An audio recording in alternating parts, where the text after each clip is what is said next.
Muy buenos días. Bienvenido a nuestra 11ª versión de Innovation Land Summit, un encuentro donde nos reunimos con empresarios, con emprendedores, con líderes globales a conversar sobre las tendencias de innovación, las tendencias del emprendimiento innovador, la transformación digital.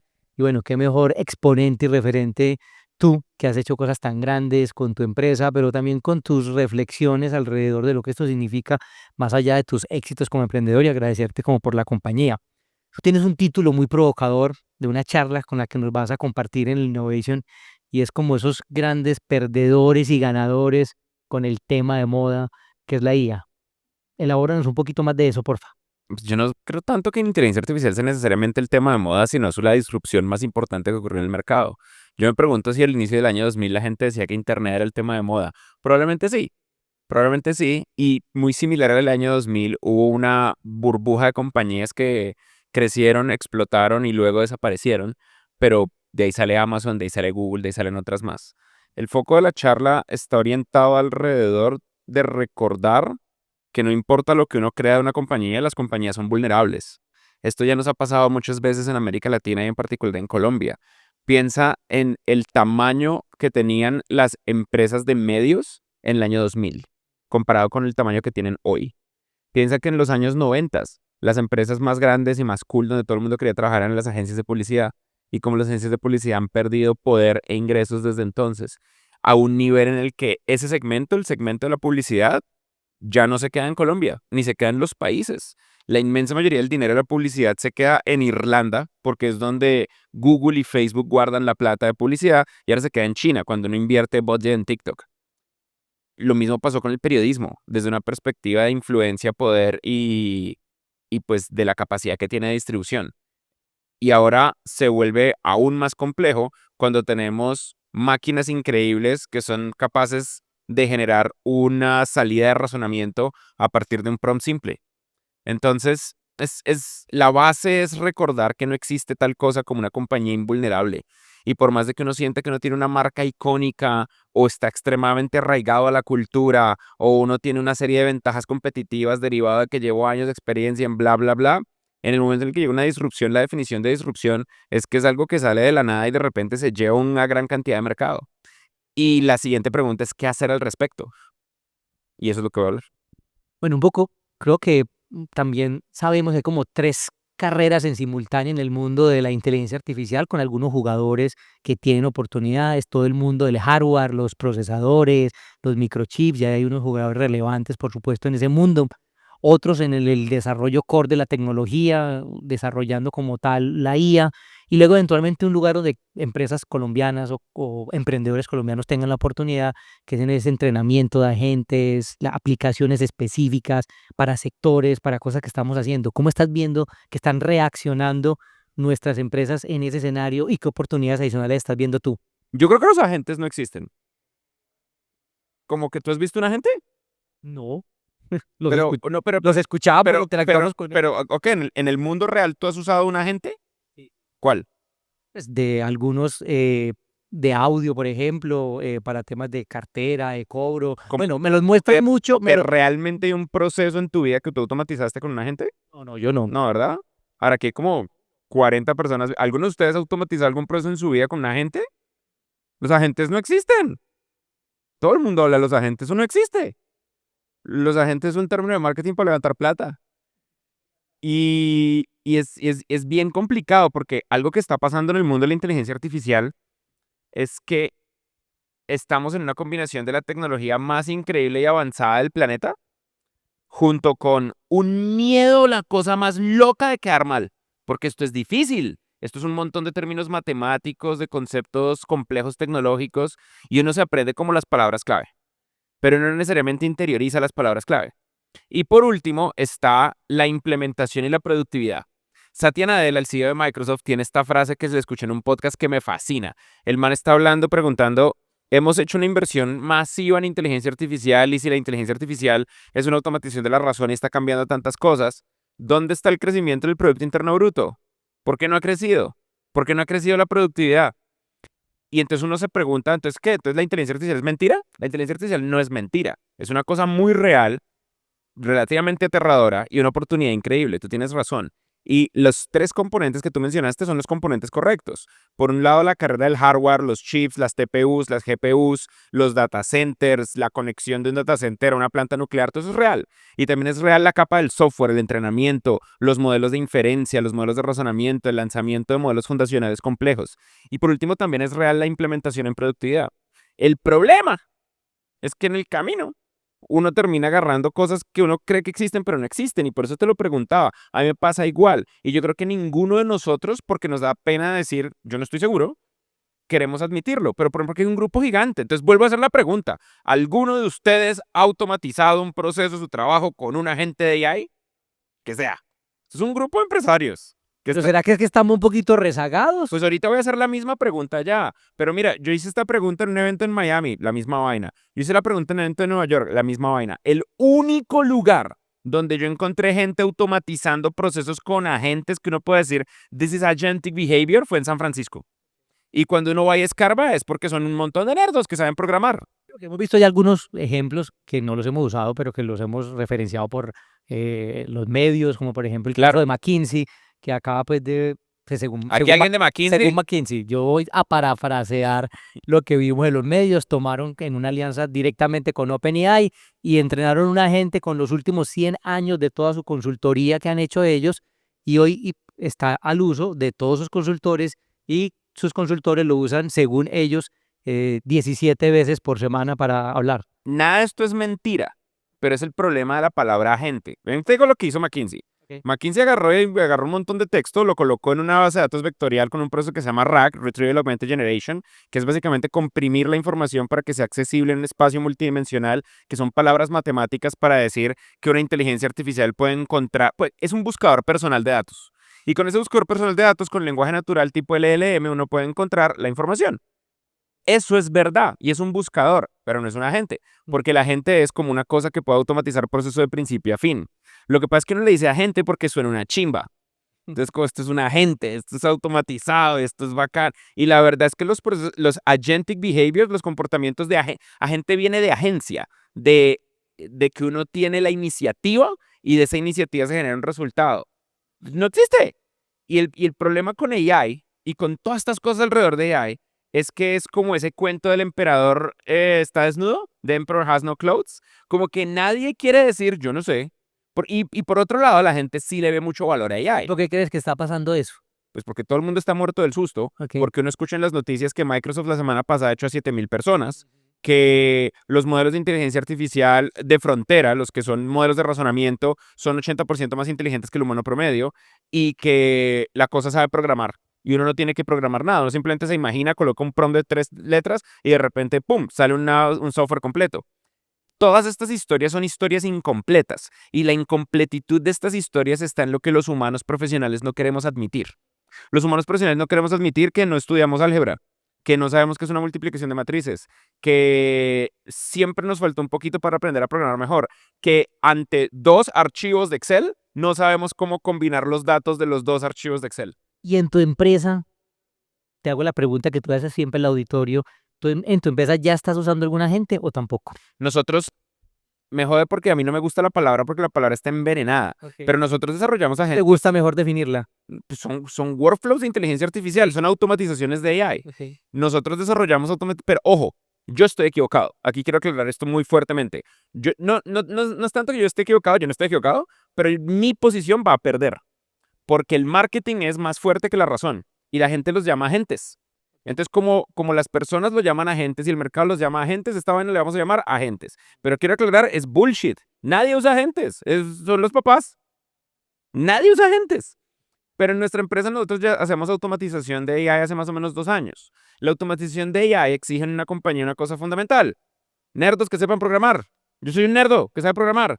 Y todo mi equipo es un equipo de nerdos que saben programar. Entonces, por eso lo podemos conectar. Cuando las empresas preguntan cuál es la cosa clave que necesito hacer para implementar, son nerdos que saben programar. Porque lo que hay que hacer es saber programar, es saber conectar fuentes de datos de punto A a punto B.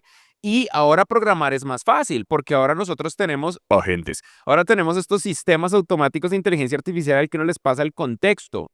de lo que uno tiene, y si uno tiene un contexto clave y uno sabe cómo hacer aplicaciones de A a B, de principio a fin, uno puede usar su criterio y su razón para evaluar si el resultado de la inteligencia artificial es efectivo y entonces implementarlo en un proceso de la compañía. Yo he visto muchos de nuestros clientes, Bancolombia, Vivienda, Alianza Team, Seguros Bolívar, han implementado con el entrenamiento que nosotros en Platzi le damos workflows automatizados de inteligencia artificial, lo que uno llamaría agentes. Y lo han hecho acá en Colombia. ¿Pero quién lo hizo? El equipo de nerdos que saben programar. Los ingenieros y las personas que desarrollan software y los que aprendieron a hacer software. Eso es al final del día. La razón por la que no hablamos de esto y la razón por la que estamos en estos eventos como callados diciendo, sí, sí, sí, simplemente hay, sin realmente hablar del hueco que tenemos, es porque da un poco de vergüenza hablar del hueco que tenemos. El hueco que tenemos es el hueco de fundamentos de desarrollo de software, de fundamentos de integración de sistemas, y es fácil de tapar. Oye, ¿y qué tanto estás de acuerdo o no coincides en esos mitos sobre la IA, lo que va a desaparecer, los nerdos desarrolladores de software van a desaparecer porque la IA va a ser sola el software que necesitamos Ujú. para las cosas básicas de la empresa? ¿Cómo lo ves? Voy a hablar un poco más de eso en la charla, pero sí va a desaparecer mucha gente que programa. Los que no van a desaparecer son los nerdos. Van a desaparecer los que programan que no son nerdos. Ok. Mucha gente aprendió como las bases de la Programadores programación. básicos. Sí, mucha gente aprendió las bases de la programación, pero nunca fue un poquito más allá, se quedó estancado. Y por un tiempo eso fue suficiente. Y con saber un poquito de programación uno podía progresar en la carrera y eventualmente si uno tenía como don de gente, entonces lo pasaba en un empleo de product manager y listo, salvado, ya no tengo que aprender a programar. Pero eso se acabó muy duro porque lo que ha hecho AI es subir el listón. Cuando uno ve que las ofertas de desarrollo de software cayeron, lo que realmente cayó es la gente que aprendió las bases muy suaves de programar, ni siquiera las bases. Lo que aprendieron fueron como 3 recetas de cómo programar cierto tipo de páginas web o cierto tipo de cosas y luego pues ya no desarrollaron más. Ese sí es un problema grave que a mí me preocupa mucho, porque lo que van a pasar es que estas personas van a quedar desilusionadas con sus carreras y va a causar un hueco que potencialmente puede ser una generación perdida a nivel de talento. El otro lado también es verdad, pero es que esto siempre ha sido verdad. La inteligencia artificial es la tecnología fundamental que más recompensa la curiosidad intelectual implacable. Entonces, si un empleado, si un empresario, si un líder de equipo tiene mucha curiosidad y la quiere desarrollar al máximo, lo único que tiene que hacer es entender los fundamentos de la inteligencia artificial, que no son tan difíciles, son 4 cosas, y luego a partir de ahí empezar a implementarlo con su experiencia. La experiencia tiene mucho valor, pero la experiencia solamente tiene valor en la medida en la que actualicemos las herramientas a través de las cuales se expresa. Y en este momento esas herramientas son herramientas tecnológicas complejas como los flujos de AI, pero no son tan complejas, son 4 conceptos. Vámonos a tu tema. Tú has sido un emprendedor muy exitoso en el mundo de la Gracias. educación. Gracias, le diría a mi mamá que soy exitoso. Ya escuchó. Y de alguna manera le ha sumado mucho al ecosistema y a la conversación de la educación Sí. sobre las nuevas formas, lo que va. Pero también es cierto que es uno de los sectores donde se dice que los agentes que no existen, cuando existan, eventualmente van a tener un rol importante como tutores, acompañantes personales. Tú que eres el geek de los que van a sobrevivir, ¿cómo estás viendo esa fusión en el futuro mismo de la educación y de tu propio modelo de negocio? Yo no sé si yo voy a sobrevivir. Yo peleo todos los días por tratar de ser una de las empresas que sobreviva, pero yo no sé. Ojalá. Los taxistas creían que iban a sobrevivir a Uber porque eran una mafia impenetrable en todo el planeta. Y en todo el planeta perdieron. No hay un solo país donde hayan ganado. En Alemania perdieron, en Japón perdieron. Países donde era imposible ganar. Porque cuando una tecnología es 10 veces mejor que lo que había antes, es imparable. No importa la forma en la que la trae. Pero yo quiero creer que nosotros lo vamos a intentar. Específicamente en términos de la educación. La AI es al mismo tiempo un milagro y una contradicción. Pues es un milagro porque tiene una respuesta a todo. La contradicción es la forma en la que lo estamos usando. Para que un tutor sea efectivo, requiere 2 componentes que AI no tiene. Requiere autoridad y requiere regañarme, que es un componente de la autoridad. Ustedes han intentado que una AI los regañe, es imposible. Ustedes le dicen a la AI, oiga, dígame que estoy haciendo mal. Tú que eres una persona de increíble virtud, que el sol estaba radiante el día que naciste. Yo no te... No, AI está hecho por un proceso que se llama RLHF, Reinforcement Learning with Human Feedback, aprendizaje reforzado por retroalimentación humana. AI es un amor. Todos los sistemas de AI son un amor y por otro lado está el mercado. Cuando un sistema de AI me regaña, yo digo, jódase, yo ahora el que sí me trata bien. Y entonces uno deja de usar el sistema de AI que lo puede corregir a uno. muchas veces uno recuerda al profesor que más le cambió la vida o al jefe que más le cambió la vida como aquel que tiene dos componentes, el que creyó más en uno y el que lo exigió más a uno. No es suficiente creer. Si creen en uno pero le dicen, usted puede, tranquilo, eso no, pues ok, gracias por creer en mí, es chévere, pero no me va a hacer crecer. Si creen en uno y le dicen, usted va a subir hasta allá, usted no fue capaz de subir a uno, usted va a llegar a dos, lo veo llegar a dos, entonces de repente uno empuja más. AI no tiene eso. AI lo que tiene es, en cambio, respuesta a cualquier cosa si uno tiene la suficiente agencia humana para buscarla. Eso no está expresado por ahora en los modelos de inteligencia artificial y muy probablemente no va a estar expresado hasta que no cambiemos nuestra aproximación cultural a cómo interactuamos con AI. Sí creo que va a pasar en generaciones mucho más jóvenes porque ese es el único mundo que conocen. Hace poco OpenAI liberaba una estadística que me dejó medio, pues no sé, es de esas cosas complicadas. Ellos decían que las personas menores de 24, o sea, entre Gen Z jóvenes y Gen Alpha, sobre todo Gen Alpha, no toman una sola decisión de vida sin hablarle a AI primero. Ok. Pero una sola, debería terminarle a mi novio, AI. Ahora, yo sé que muchos de ustedes han hecho lo mismo, no importa la edad. Debería renunciar, AI. Debería aplicar este empleo, AI. Debería tal, AI. Ni una sola decisión sin ir a AI primero, que no es necesariamente malo. El problema es que hay dos formas de hacer AI. AI como sistema de copiar y pegar, AI como sistema de remoción de barreras. Si yo llevo mi mente al máximo y uso AI para que me remueva la barrera, bien, porque entonces lo que estoy haciendo es creciendo y solamente usando AI en el momento en el que me enfrento a una pared. Si en cambio yo uso AI simplemente para copiar y pegar, entonces no estoy ejerciendo el músculo de mi mente y los músculos que uno no usa se pierden. Es por eso, voy a irme a un lugar muy raro, aguántenme. Es por eso que cuando uno hace fuerza al orinar uno tiene más problemas de incontinencia en la vejez. Porque entonces uno no está usando el músculo automático de orinar. Lo mismo pasa con la mente. Lo mismo dato, no hagan fuerza al orinar. Es en serio. Me contaron. El músculo que uno no usa, uno lo pierde. Entonces uno tiene que llevar su músculo al máximo. Cuando uno deja de redactar en la empresa porque de repente uno usa AI para redactar, entonces uno pierde la capacidad de redacción y pues se degrada una habilidad humana, así como a todos los humanos se nos olvidó hacer la división larga. Los humanos ya no somos capaces de hacer división larga. La mayoría de humanos estamos empezando a perder la capacidad de conducir un automóvil de transmisión manual. Las habilidades se pierden. Y ese uso inteligente para no perder habilidades humanas y capacidades para el mundo laboral, lo estás incorporando ya en tus currículos, en tus formas de enseñanza, en el mismo Sí, modelo. nosotros siempre lo hemos hecho. La forma en la que funciona Platzi, Platzi es una plataforma de educación que atiende a 6 millones de estudiantes, 3.000 compañías alrededor del mundo usan Platzi. Y la magia de Platzi, porque la pregunta típica es, ¿por qué usar Platzi en vez de YouTube? ¿Y por qué usar Platzi en vez de ChatGPT? Pues primero que todo, suerte, si lo vas a intentar. Y si fuera verdad que estás usando ChatGPT y YouTube, ¿por qué tu carrera no está más lejos? Ahora, yo no lo digo así porque entonces pierdo la venta. Pero es verdad. Y lo que hace Platzi es la razón por la que tu carrera no está más lejos y la razón por la que a pesar de que YouTube, ChatGPT y los libros estando ahí no han llevado tu carrera más lejos, es por el problema de no saber lo que no sé. Se los voy a explicar en términos de Excel.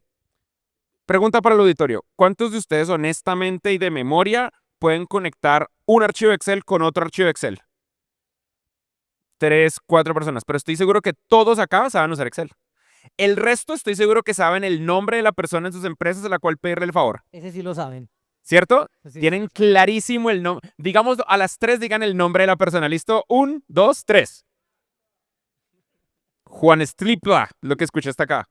Bueno, este pobre hombre o mujer, esa persona que sí sabe Excel. ¿Por qué? Nosotros todo el tiempo usamos Excel, todo el tiempo, sin parar. Excel es tan común a los empleos que es una habilidad blanda. Y conectar datos de dos archivos de Excel suena una habilidad fundamental que haría nuestra vida más fácil. Y estoy seguro que si ustedes se sientan hoy al final de esta charla y van en YouTube, no tienen que ir al increíble y espectacular curso de Excel de Platzi. Pueden ir a YouTube y en YouTube preguntan cómo conectar dos fuentes de datos de Excel. Es un conocimiento que les toma 10 minutos adquirir. Y si lo adquieren en 10 minutos les va a durar por los próximos 10, 20 o 30 años de carrera que tengan. Y haría sus carreras más veloces. Ya no tendrían que ir a Juan Stupul a preguntarle cómo hacer la conexión de Excel. ¿Por qué no lo hacemos? Es lo mismo con AI. Porque no Qué buen sabemos. Pupuch lo hace por nosotros. No exactamente. O sea, sí, pero también es porque no sabemos lo que no sabemos. No sabemos que son 10 minutos. La mente humana es incapaz realmente de predecir la cantidad de malestar que me va a tomar cambiar la estructura de la mente. Entonces la mente va a evadir al máximo ese malestar. Esos 10 minutos no sabemos cuántos son realmente, entonces ni siquiera lo intentamos. Platzi es un mecanismo educativo estructurado alrededor de la idea de darte la mayor cantidad de conocimiento en la menor cantidad de tiempo. Eso no es suficiente. Aprender es primero el mecanismo de ir de 0 a 1, que es adquirir el conocimiento, y la magia de Platzi es que ese camino es extremadamente corto. Nosotros no tenemos relleno en nuestras clases, ni siquiera saludamos. Nosotros de frente vamos y decimos, este es el conocimiento, esto es lo que hay que hacer, porque sabemos quién eres. Y una vez tienes el conocimiento, el siguiente paso es iterar y probar y probar y probar y probar y probar y probar, hacer y ejecutar el conocimiento múltiples veces. Y no hay 2 formas de aprender, no hay 3 formas de aprender. Esta es la única forma de aprender, es la única forma en la que el cerebro humano adquiere conocimiento. Eso es lo que hacemos. Y eso es igual en el mundo de AI, en el mundo de YouTube, en el mundo de lo que sea. La única forma de aprender es iterar. Bueno, en tu conversación, en tu charla, tú también vas a dar una mirada un poquito al futuro. Bueno, lo que viene, esa tecnología con toda la controversia que nos has planteado hoy, llegó, está, hace parte de la ecuación, para bien, para mal, las empresas están yendo hacia ella porque sea por vergüenza, o sea porque es la moda, o porque han entendido que realmente es una tecnología fundamental. Los emprendedores también quieren aprovechar la oportunidad de negocio alrededor de eso, cómo acompañar. En tu perspectiva, ¿cómo ves el futuro de las posibilidades reales en un contexto como el nuestro, como el colombiano? Hay una cosa que voy a hablar en mi charla, pero la quiero hablar aquí también, y es, a uno se le olvida lo que esto va a causar en nuestros países, porque es un tema técnico. Y eso es como a mí me preocupa mucho esto. Mucho empresario y mucho líder de compañía, mucho ejecutivo, por la preocupación de quedar mal, no hacen las preguntas técnicas que luego terminan emergiendo. Antes de decir lo que voy a decir, les quiero decir de corazón, no hay tiempo de preocuparse por quedar mal. Nadie sabe nada, yo no tengo ni idea, yo estoy aprendiendo todo el tiempo. Yo lo que he visto es muchos patrones de comportamiento porque le hemos ayudado a 3.000 compañías a tratar de adoptar AI dentro de las empresas y a veces como que lo logramos y luego vuelven a su comportamiento anterior, es muy frustrante. Pero las que sí despegan, es increíble. Entonces, lo que les digo es basado en esta experiencia, no tiene nada más que ver en esto. No hay tiempo de preocuparnos por quedar mal. Si a ustedes les preocupa la pregunta tonta o cosas por el estilo, yo sé que muchos de ustedes se incomodaron mucho cuando les dije que los agentes no existen. Pues no existen, ¿qué va a hacer? Pero simplemente no hay que preocuparse por quedar mal, no hay tiempo. Digo esto para responder tu pregunta. La inferencia no se puede cifrar. Ese es el problema más grande que van a enfrentar los países emergentes. La inferencia es la capacidad de una inteligencia artificial de generar respuestas. Lo que llamamos inferencia es cuando uno coloca un prompt y empieza a salir la respuesta. Ese proceso no se puede cifrar, no se puede encriptar. Entonces, cuando uno tiene estos modelos de inteligencia artificial que tienen una capacidad de razonamiento por encima del 80% de los humanos en el planeta y que son básicamente expertos en diferentes áreas, uno sin duda los va a usar para cosas privadas, para secretos corporativos y eventualmente para secretos de Estado. Eventualmente, si yo estoy en un conflicto con un país vecino, yo voy a tratar de establecer una doctrina en el kill chain, en la cadena de ataque de un conflicto bélico. Muy probablemente voy a colocar en mi doctrina el tipo de material bélico que uso, el movimiento de tropas, los datos de satélite, etcétera, y voy a usar un modelo de razonamiento para procesar masivas cantidades de datos. Y si ese modelo de razonamiento es el de OpenAI, pues eso va a ir a un servidor gringo donde la inferencia se puede ver en texto plano para cualquier persona que tenga acceso a la computadora del servidor de inferencia. Si lo hago con DeepSeek, entonces es en China. Y la única otra alternativa que tengo, porque no se puede encriptar, es imposible encriptar el ir y venir por la naturaleza de las redes neuronales. Entonces, la única otra opción es que yo tenga un modelo local corriendo. Y para tener un modelo local corriendo necesito ingenieros de machine learning, ingenieros de inteligencia artificial. Y si le estoy diciendo a toda una generación que no aprendan a programar porque la máquina programa para ellos, pues tengo un ejército de jóvenes que dicen, yo para qué me pongo a estudiar ingeniería de sistemas, yo para qué me pongo a estudiar ciencias de la computación, esta vaina no tiene futuro. Y entonces estoy condenando al país a una imposibilidad de seguridad nacional porque no desarrollé el talento que permite instalar modelos locales. Y todo esto es estúpido. Nunca habíamos necesitado más nerdos que programen. Nunca hemos necesitado más desarrolladores de software que ahora. Lo que pasa es que el listón de desarrollo de software subió. Ya no es lo suficiente saber hacer páginas web. Ahora se necesita entender matemáticas, pero no son matemáticas complejas. La inteligencia artificial son derivadas, multiplicación de matrices y fundamentos de computación, álgebra lineal. Los invitamos al taller de derivadas que tenemos ahorita al lado para que se enganche con el tema. Frey, la última para poder liberarte de tu tiempo. Dale. ¿Qué opinión tienes tú sobre la decisión de OpenAI de permanecer como una fundación, sobre los efectos que va a tener en el mediano plazo de la configuración de la monetización de la IA, que empezabas con eso diciendo, ¿y dónde está eso en el PIB? Bien. Primero, esto va a ser muy parecido a la respuesta de agentes. ¿Cuál decisión? Ellos no tuvieron de otra. Sam lleva tratando de convertir a OpenAI en una empresa desde la decisión de ser una fundación. Ellos estaban amarrados, no tenían de otra. Sam realmente quisiera tener una corporación tradicional. La historia es muy compleja. Eh, OpenAI existe como una fundación porque inicialmente era un brazo de investigación de Y Combinator llamado YC Research, cuando Sam Altman era el presidente de Y Combinator. Eventualmente la cosa empieza a crecer un montón y levantar plata de gente muy famosa en Silicon Valley, en particular de Elon Musk y de Reid Hoffman. Entonces, y en ese momento Sam sale de presidente de Y Combinator y el presidente se vuelve Michael Seibel. Entonces, Y Combinator y YC Research se separan y Sam decide enfocarse exclusivamente en OpenAI. En su momento, efectivamente, era un laboratorio de investigación, pero luego se dieron cuenta que GPT-3 tenía una posibilidad comercial muy efectiva. Y cuando sale ChatGPT, salió a toda velocidad con un API comercial. O sea, esto fue directamente, aquí hay una oportunidad de crear una empresa, pero la estructura fundacional fue construida inicialmente para sostener la inversión que YC, Reid Hoffman, Elon Musk y otras personas habían hecho, que no fue una inversión menor, porque ellos tenían que invertir en data centers muy grandes. Y desde entonces han estado en un lío legal masivo. El último lío legal es que Elon Musk los demandó y la demanda, aunque más o menos el 70% de la demanda no prosperó del lado de Elon Musk, ese 30% le ha impedido a OpenAI realmente volverse algo que no sea una fundación. Pero si Sam pudiera, sería una corporación. Y él está compitiendo contra High Flyers, que son los creadores de DeepSeek, que son una corporación, Anthropic, que es una corporación, pero por encima de todas las cosas, contra Google, que ahora sí se despertó y se dio cuenta que se les estaban comiendo el almuerzo y despegando por completo. Entonces, pues completamente... miren, OpenAI me parece una empresa espectacular. OpenAI está haciendo algo que nadie había hecho en la historia y merecen todo el reconocimiento que tienen, pero que son una fundación porque les tocó. Son no es que sean como que bonitos y gracias queridos. No, no, no. Es porque no tienen de otra. Ellos serían una corporación de toda la vida si pudieran. No pueden. Freddy, pues creo que este va a ser un capítulo que no se puede escuchar a 1.5. Van a tener que escucharlo a 0.5 para volver sobre todo este contenido maravilloso. Había mucho más que hablar, no queremos abusar de tu tiempo. Muchas gracias por acompañarnos en Innovation y bueno, no se pierdan la charla de Freddy que va a estar espectacular. Muchas gracias.